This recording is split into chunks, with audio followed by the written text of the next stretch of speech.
con este. Buenos días Vale, y bienvenidos a todos a la sesión de hoy de la plataforma de diagnóstico y tratamiento por la imagen. Hoy tenemos como ponente a Carlos Delgado, a un referente en nuestro caso de imagen coronaria, y que nos va a hablar precisamente de esto, ¿no? De la caracterización, de los avances en la caracterización de la placa ateromatosa coronaria. Tenemos también como expertos al doctor Roque Oca y al doctor Guillem Pons, que al final de la charla pues nos darán también su punto de vista y podremos conversar con ellos. Os animo a todos que pongáis vuestras preguntas, comentarios en el chat y al final de la sesión se los transmitiré a Carlos. Sin más preámbulos, adelante, todo tuyo, Carlos, por favor. muchas gracias, Víctor. Bueno, voy a empezar compartiendo la pantalla y me decís si se ve bien. Bien, Tenemos, perfecto. Muy tenemos la bien. charla, ¿no? Sí, sí. Muy bien, pues nada, buenos días a todos. Muchas gracias por estar aquí hoy viendo esta presentación que va a tratar sobre las novedades en la evaluación no invasiva de la placa de ateroma en la arteria coronaria. Y quiero empezar mi presentación con un par de ejemplos. Vamos a llamarlo ejemplo y no solo casos clínicos.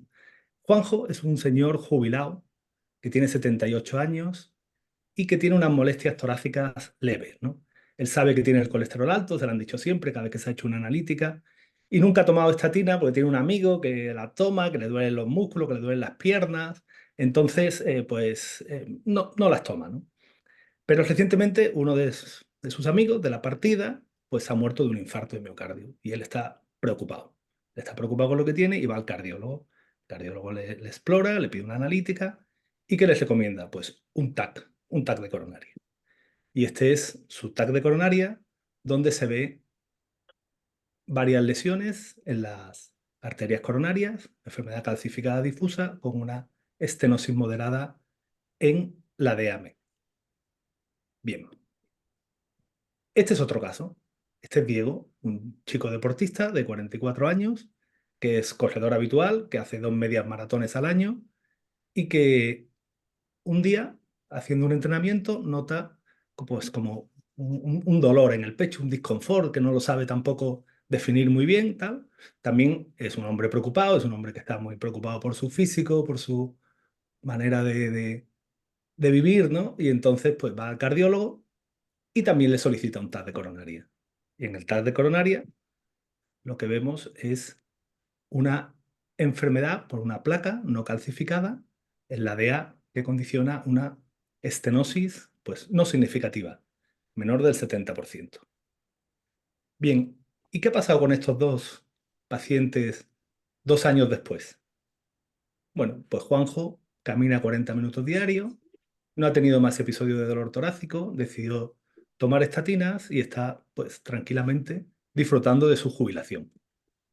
¿Y Diego? Pues Diego en una carrera empezó a notar un dolor torácico serio, eh, le dolía el brazo izquierdo y entonces pues nada, va a urgencias donde se le detecta que tiene una elevación del ST, tiene una estenosis clara de la DA, hay que hacerle un cateterismo urgente y ponerle un stent en la coronaria.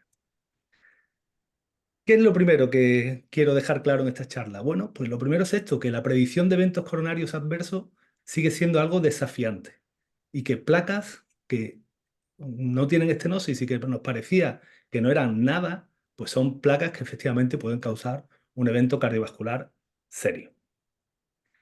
Y todo esto, pues, está cambiando y hay un par de estudios importantes que a mí de verdad me han llamado siempre la atención y uno fue el estudio isquemia, en donde pacientes con enfermedad coronaria estable y isquemia, pues se le hacía un tratamiento conservador frente a un tratamiento con revascularización, ¿no? ¿Y qué se demostró a largo plazo? Pues que eh, los dos grupos tenían más o menos la misma mortalidad, de que vascularizara o no, a largo plazo. Entonces, ¿qué pasa? Que la gravedad de la enfermedad coronaria no está solo en la estenosis, sino que hay algo más y que la enfermedad por sí coronaria es un fuerte predictor de eventos adversos. Y el otro estudio es este, un estudio del Scott Hart, donde lo que se vio también es que pacientes en los que se le hacía tenían enfermedad coronaria crónica y se les hacía un seguimiento en pacientes que los habían tratado de una manera habitual y otros que tenían un TAC de coronarias, a los que se le había solicitado un TAC de coronaria, pues se vio que la muerte por cardiopatía isquémica disminuía en el grupo que se le había hecho un TAC. ¿Por qué? Porque los cardiólogos, los médicos responsables del paciente, estaban viendo la enfermedad que había en las arterias coronarias. Entonces, intensificaron los tratamientos. ¿Y todo esto por qué es? Porque la enfermedad, la arteriosclerosis, es quien determina el riesgo de tener un evento cardiovascular o una muerte o un infarto. Y desde entonces, desde que hemos empezado a hacer escáner, estamos dándole más importancia a la enfermedad coronaria que a la estenosis coronaria. De hecho, hay ya un documento de la Sociedad de Tomografía Cardiovascular Computarizada en el que nos habla de cómo debe ser, qué tenemos que saber de la imagen de la placa coronaria con TC. ¿Y por qué esto es importante? Porque el TC permite detectar la enfermedad coronaria, valorar la composición de esa enfermedad coronaria, medir la cantidad de placa que hay y con esto poder modificar el riesgo con un tratamiento médico adecuado. Eh, para ponernos en contexto, simplemente 3 pinceladas sobre cómo es la placa de ateroma. Pues hay un depósito de colesterol con una respuesta inflamatoria de los linfocitos T y de los macrófagos que crean unas células espumosas que se cargan de esos lípidos y hay unas lesiones que pueden estar en reposo o evolucionar, ¿no? Dependiendo de múltiples factores que no vamos a entrar para nada en ellos, pues la inflamación continúa, empieza a depositarse colágeno, hay una muerte celular y se va creando un núcleo necrótico rico en lípidos, que está separado del torrente vascular por una cápsula fibrosa. Aquí la placa puede progresar o puede curar. Si progresa, lo que puede pasar es que se rompa y entonces se produce un fenómeno trombótico con un coágulo que obstruye el vaso coronario. Y si se cura, pues generalmente se cura hacia una calcificación. Y esa calcificación puede ser al principio pequeña y después ya hacerse más grande y estabilizar todo lo que es el núcleo de la placa. Cuando son pequeñas, ya veremos que todavía pueden ser un poco peligrosas. Cuando son placas grandes, se dice que ya es una placa estable que tiene menos riesgo de producir un evento cardiovascular. ¿Y todo esto es importante? Pues sí, la verdad es que nosotros pues, estamos trabajando en esto como el que trabaja en el cáncer de colon o en el cáncer de mama, y ahí veis los datos de la mortalidad de la enfermedad isquémica, es la mayor de todas. De- la gente se muere en España, la mayor causa es el infarto de miocardio.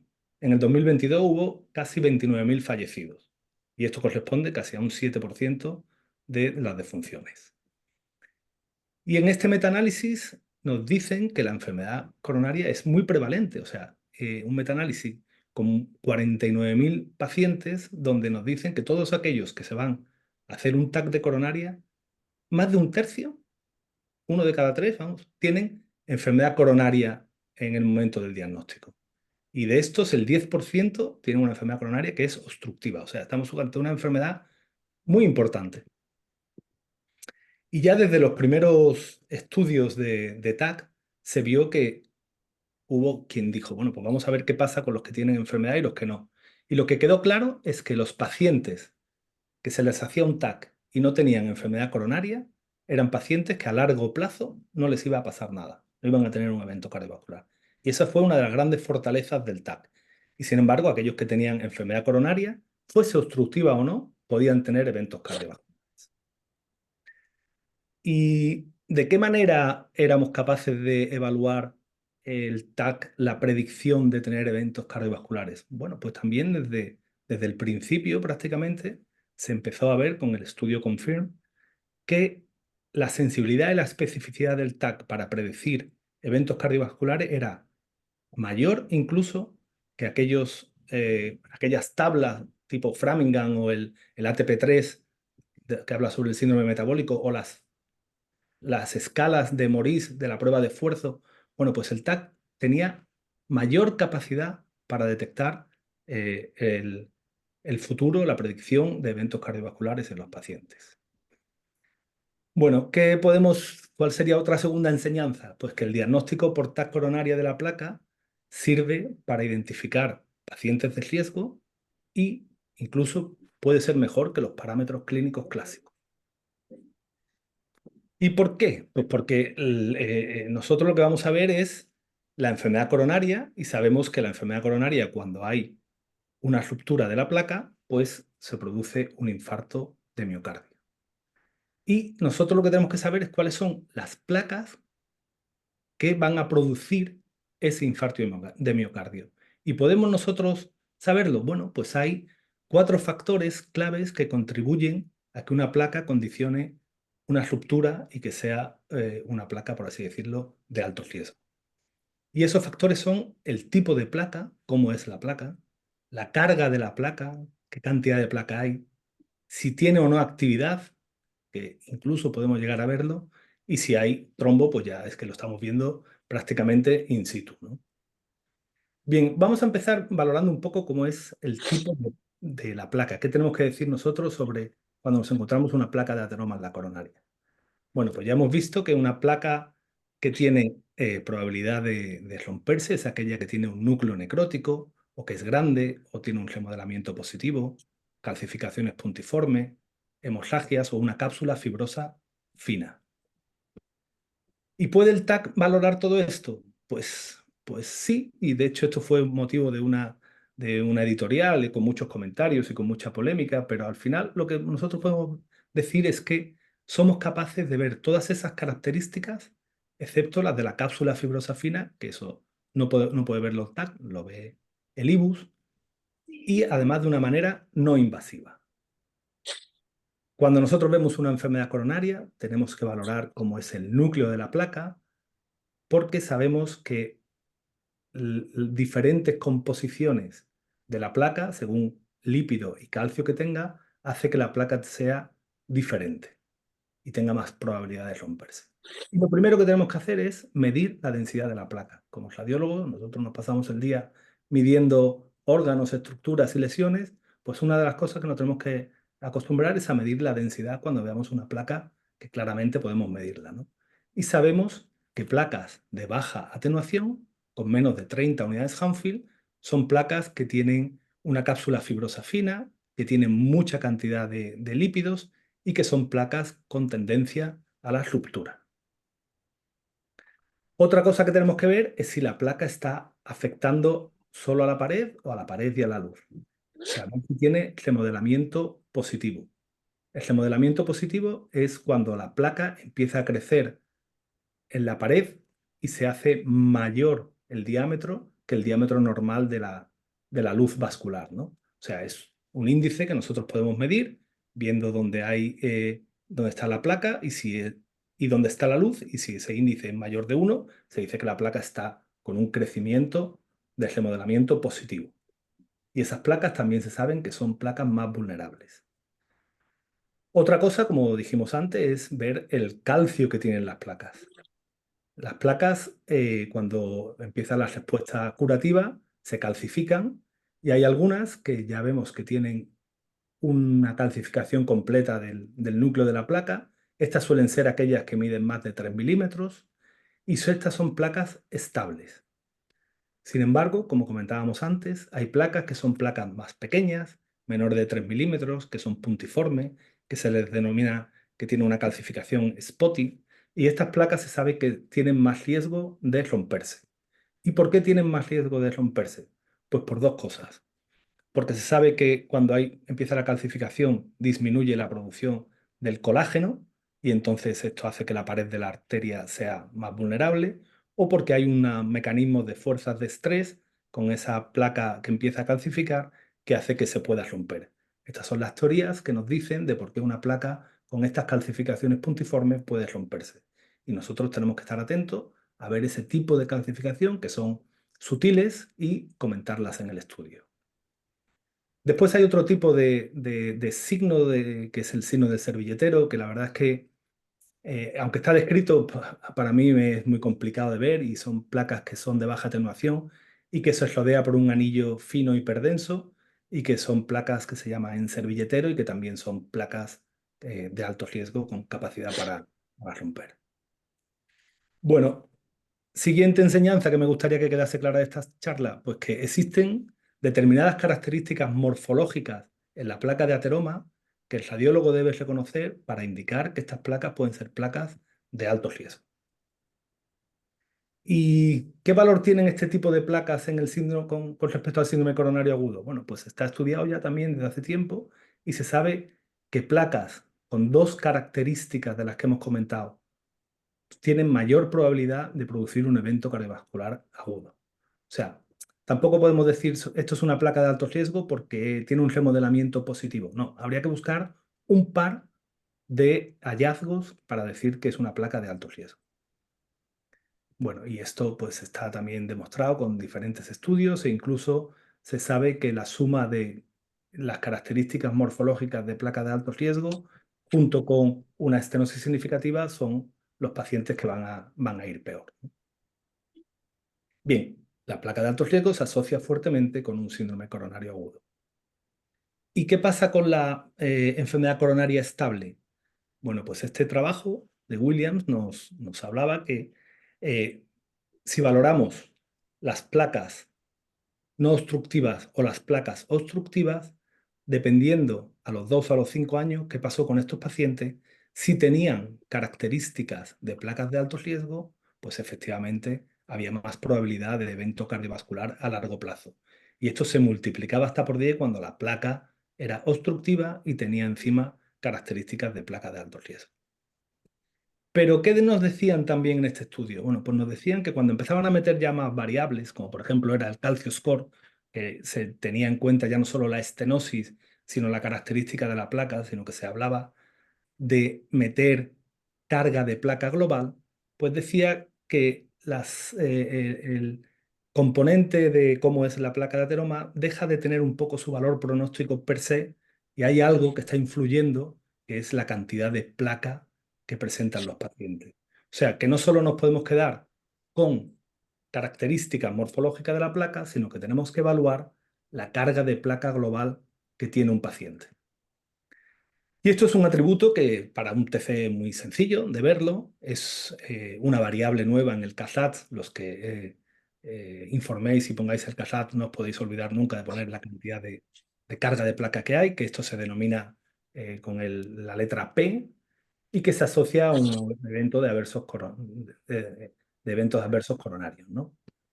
¿Y cómo lo podemos medir? Bueno, pues en la práctica clínica tenemos varias maneras de medir la carga de placa. Una con el calcio score, otra valorando los segmentos afectos.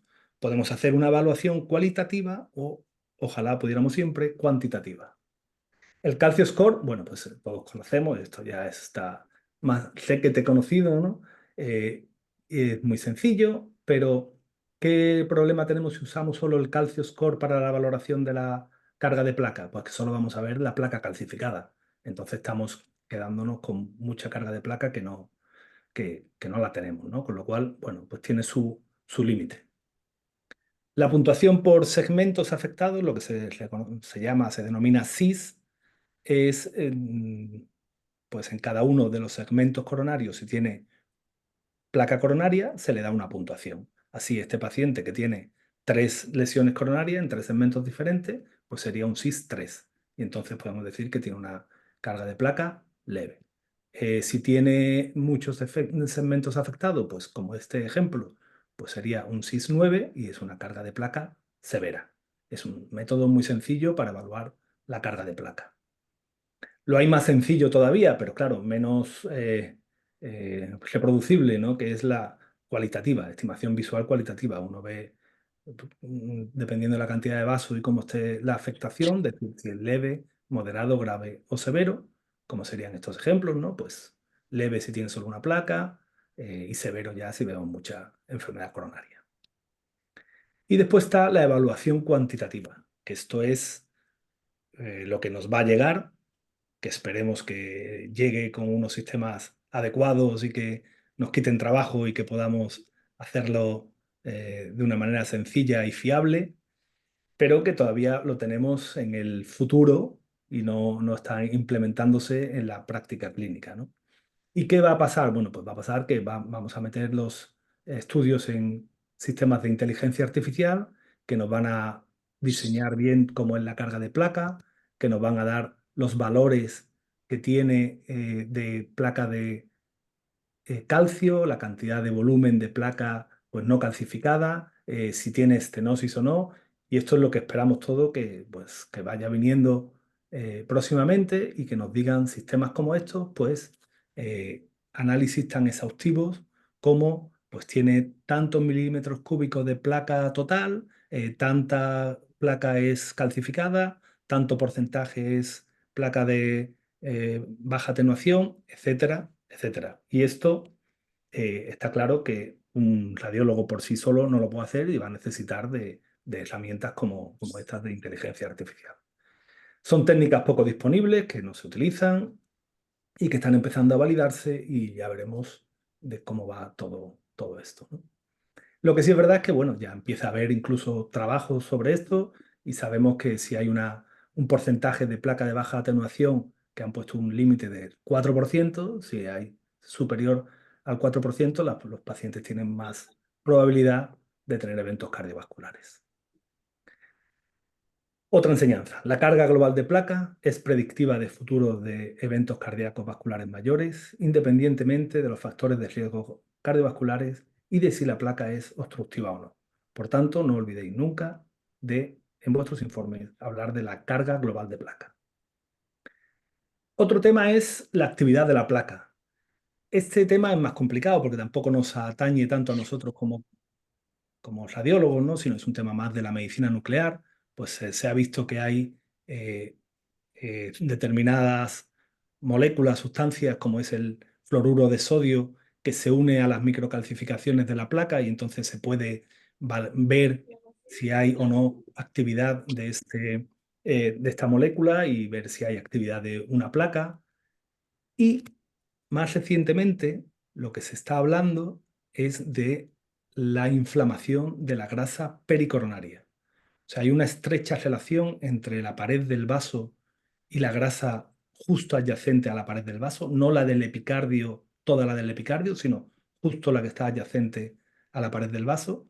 Y se conoce pues que hay unos mecanismos de intercambio de sustancias inflamatorias y que cuando la placa empieza a hacer una placa con mucha actividad, produce una serie de intercambios proinflamatorios con la grasa, que la grasa se inflama.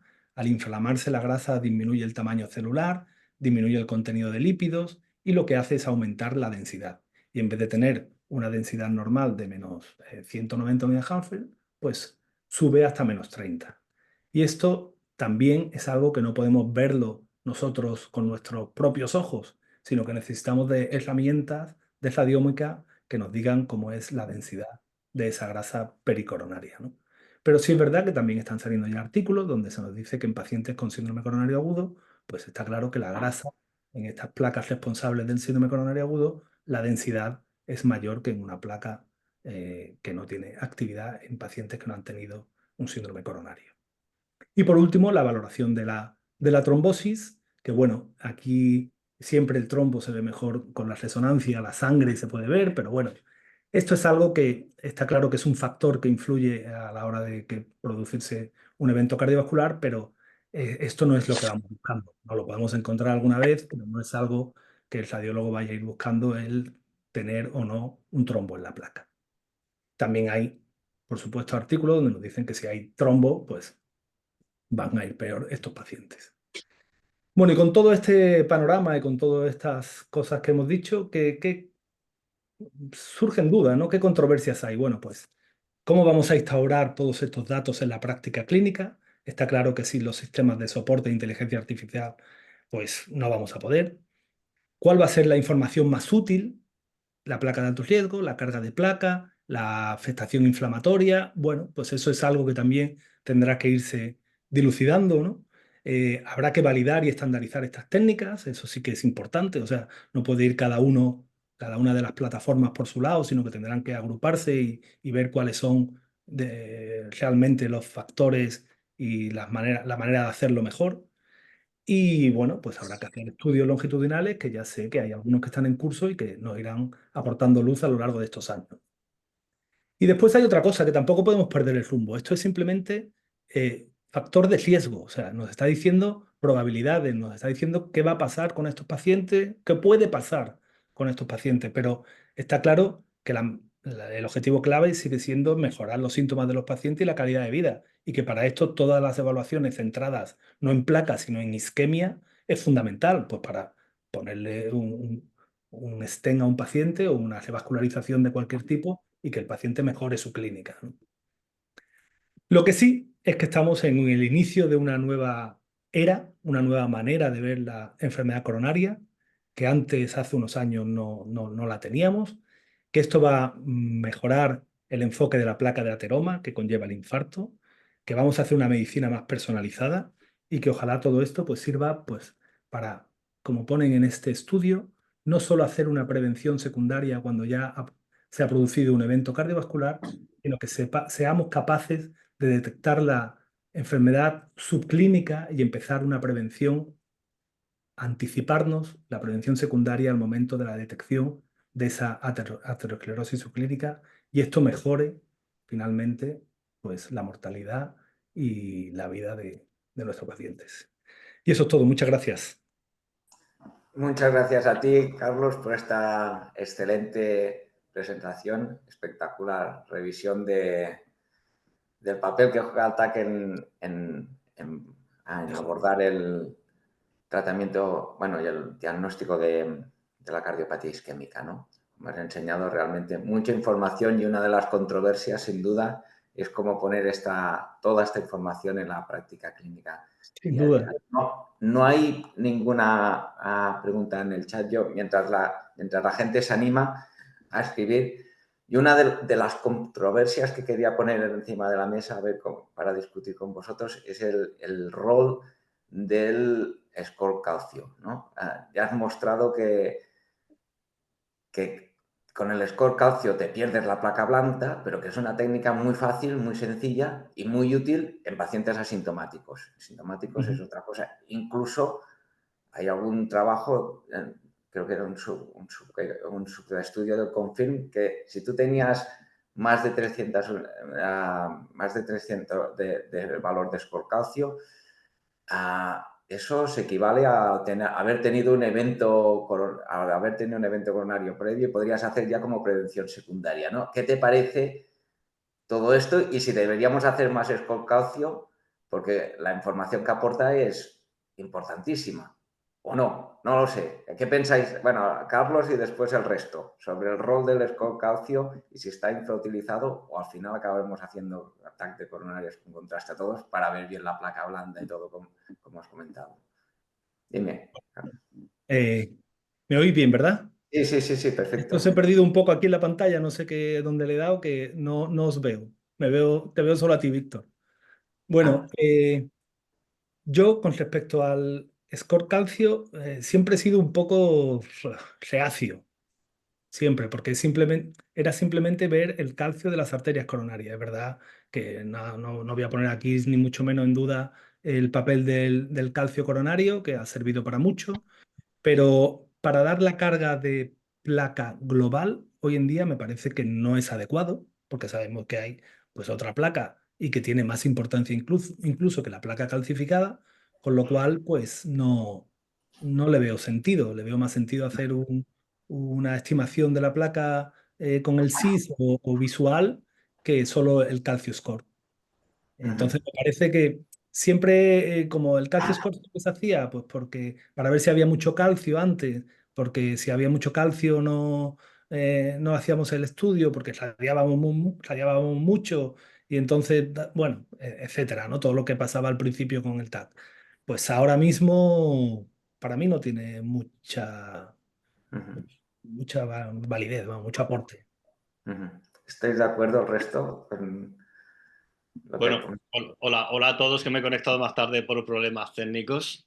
Bueno, esta pregunta en realidad, aparte de haber la opinión de Carlos, la hacía Víctor contra mí, porque yo soy un gran enemigo. Un gran enemigo no, pero vamos a ver. ¿Estamos realmente haciendo una técnica de los años 80 cortando con los tags que tenemos hoy Claro. 3 milímetros y le queremos dar importancia a semejante cosa. El único motivo para hacer score calcio es satisfacer la numeritis de nuestros compañeros cardiólogos, porque realmente es verdad que salen muchas cosas en el MESA de score calcio, pero ¿por qué tenemos que perder tiempo viendo una estimación de riesgo coronario cuando podemos verlo directamente con las máquinas que tenemos? Yo es que básicamente es un tema conceptual.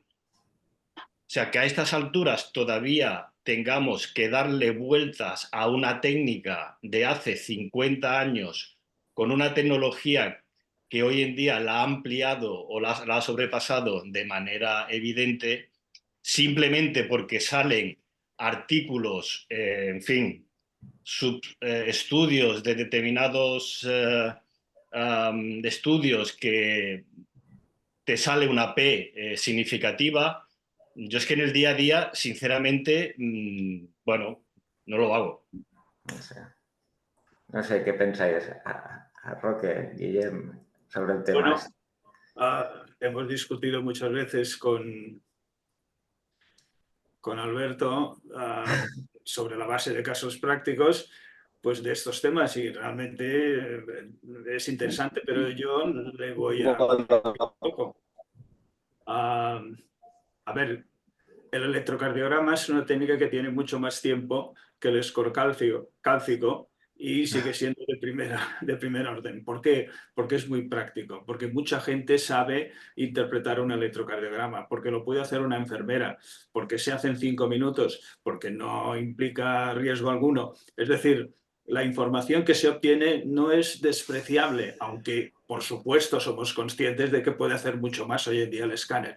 Y después porque sirve de elemento de discriminación. Es decir, tú refinas el pronóstico. Score cálcico 0 en una persona asintomática equivale prácticamente a no tener enfermedad coronaria. Y eso es muy bueno. Y eso, como tú bien sabes además, muchas veces el score cálcico aplicado de forma regular, sobre todo en check-ups, en chequeos de salud en personas asintomáticas, nos sirve para derivar hacia la resonancia o de perfusión a pacientes que tienen una carga alta. Y eso ya es una forma de discriminación, a un precio, a un coste mucho más barato, digamos, que el estudio florido de TAC con los equipos más refinados.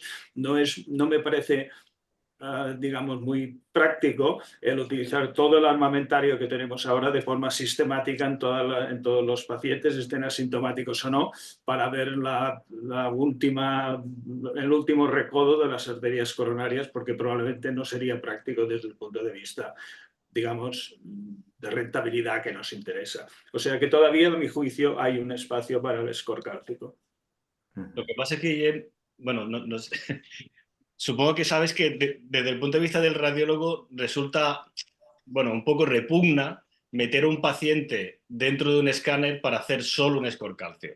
O sea, normalmente cuando tú llevas a un paciente en el día a día, otra cosa es en estudios, etcétera, pero en el día a día, normalmente cuando tú llevas a un paciente y lo metes dentro de un TAC, pues ya que estás allí, pues miras la coronografía no invasiva, ¿no? Lo decía desde el punto de vista, digamos, práctico del día a día, que la información que da efectivamente está ahí, pero me refiero que me da la impresión que es una tecnología que, como siempre, va unida a la otra, que probablemente lo que hay que hacer es potenciar la que es resolutiva y la que te permite ver la enfermedad coronaria y no hacer una estimación de la misma. Quitando cosas puntuales, como tú has dicho, de que a lo mejor en pacientes con muchísima enfermedad aterosclerótica calcificada, pues te puedas saltar, si quieres, la coronariografía invasiva e ir a técnicas como, por ejemplo, la resonancia. Lo decía un poco en este sentido. Yo creo que aquí la clave un poco es tener en cuenta que tiene espacio en el paciente asintomático. En el paciente sintomático, evidentemente no tiene ningún sentido, pero en el asintomático yo creo que a la hora de estadiar mejor el riesgo coronario, mejor que nada, se ha demostrado en muchos estudios que te ponen mejor el que el riesgo del paciente, ¿no? Y otro aspecto yo creo que es prometedor del score calcio es el que apuntan en el chat de cómo se puede aprovechar la información del TAC torácico, que se hace mucho TAC torácico simple, y a partir de eso, como en el screening de pulmón, que se está intentando también hacer screening de pulmón y a la vez dar información sobre el riesgo de enfermedad coronaria, ¿no? Solo con el calcio. No sé si creéis que ahí también hay un espacio. Yo creo que sí, que es muy útil que a un paciente, sin tenerlo que medicar, sin tenerle que poner el contraste y con la información que te da un TAC, yo creo que eso es útil. Tú pierdes mucha información de la placa simple, pero ¿no estáis de acuerdo que el hecho de poder dar una aproximación a la carga ateromatosa en un TAC simple, que eso no lo hemos hecho nunca y no lo miramos, podría cambiar también el manejo de los pacientes y mejorar la cardiopatía isquémica en general, poblacionalmente? No sé qué pensáis. No lo sé. Me parece, a ver, si lo piensas objetivamente, es algo bueno, ¿no? Es algo bueno. O sea, tú dices, este paciente tiene mucha enfermedad coronaria, lo digo, y es importante y esto va a mejorar su vida, porque le van a poner, yo qué sé, estatinas o betabloqueantes, lo que sea. Eh, pero ¿estamos diciéndolo de verdad bien? ¿Estamos midiendo bien el calcio de esas coronarias? ¿De verdad tiene un valor esto más importante que el paciente baje sus cifras de colesterol solo o de tensión arterial? O sea, son muchos los parámetros, son muchos los parámetros. El TAC es una herramienta más. Yo creo que hay que llegar a consensos de cómo utilizarla. Hay que llegar a consensos del calcio nos llega hasta esto, el valor predictivo del calcio score es este, el valor predictivo de un TAC de coronaria midiendo toda la placa es este otro. Yo creo que por ahí es por donde tenemos que ir avanzando. Eh, el calcio score lleva mucho tiempo y bueno, y tiene su utilidad, pero yo personalmente creo que también es más importante dar la carga global de la enfermedad coronaria.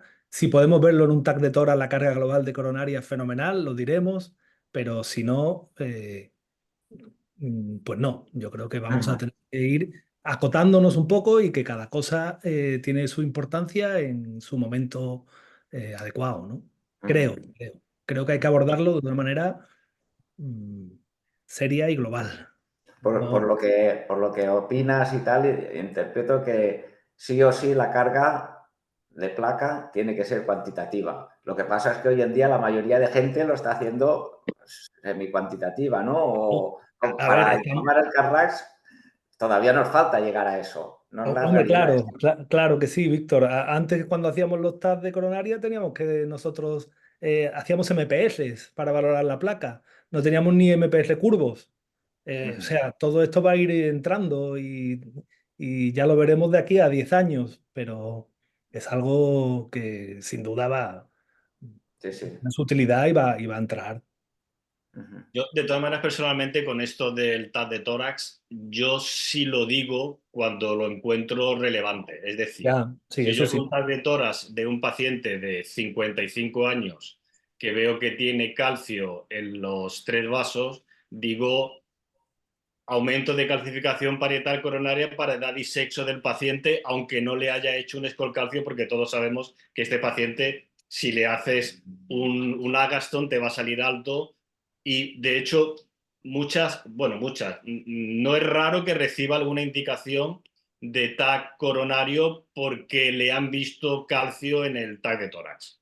Esto yo creo que si empezamos a hacerlo, yo creo que empezará a pasar y realmente, bueno, recuerdo ahora mismo un par de casos donde estos pacientes, generalmente eran pacientes fumadores, pues realmente tenían una enfermedad aterosclerótica bastante marcada. Incluso algunas hasta incluso tenía una lesión significativa que luego se estudió incluso lo de siempre, ¿no? El paciente asintomático hay que también que ponerlo entre entre comillas, muchos pacientes asintomáticos, cuando los reinterrogas conociendo que tienen enfermedad coronaria, ya no son tan asintomáticos. O sea que me refiero que en el día a día, si tenemos esa información disponible, la podemos usar. En el chat también ahora Virginia Gómez, ahora que hablabas esto, Alberto, de la edad, pregunta, ¿qué edades consideraríais relevantes para decir algo sobre el calcio visualmente, ¿no? ¿Cuándo deberíamos decir, bueno, pues este TAC tiene mucho calcio y este paciente tiene el riesgo? Bueno, es que claro, esto para entrada de tórax no está mirado, esto está mirado para TAC coronario y es lo del Agaston, ¿no? Pero bueno, yo creo que un poco orientativo, lo que acabo de decir, un paciente de menos de 60 años, aunque sea varón, y vemos que tiene calcificación parietal, yo creo que ese paciente habría que hacerle un TAC coronario, basado un poco en experiencia. De esto tampoco hay ningún estudio que lo haya mirado así de manera prospectiva. De todas formas, perdonad, en Creu-Blanca, como bien sabes, Alberto, hay un departamento muy activo que es el de medicina preventiva y se incluye el score cálcico de forma sistemática.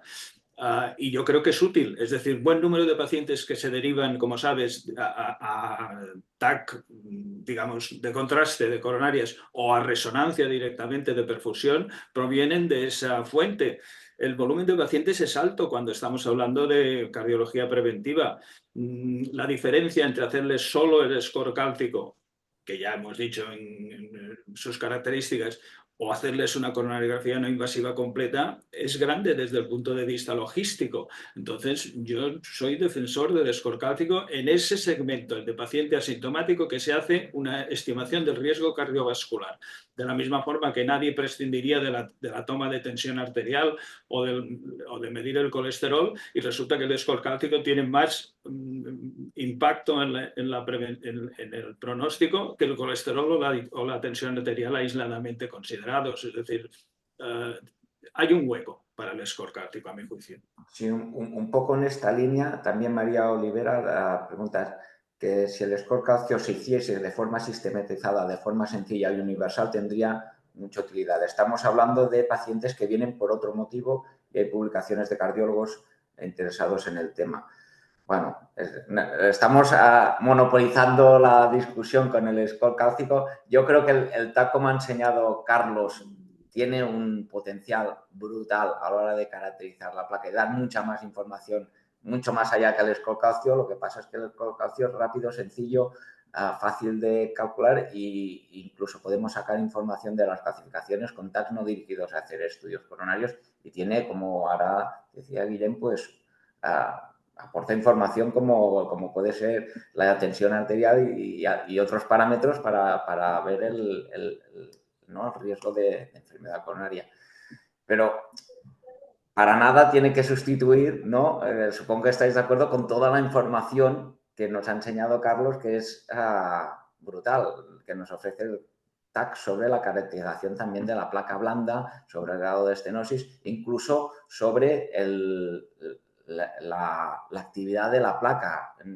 Y una de las cosas que ha enseñado que también genera mucha expectativa es lo de la inflamación de la grasa pericoronaria. No sé qué pensáis sobre esto. ¿Es más un potencial parámetro o realmente creéis que deberíamos empezar a valorarlo también? Si tuviésemos los softwares, ¿qué expectativas tenéis sobre el tema este de la actividad coronaria y de la densidad de la grasa pericoronaria?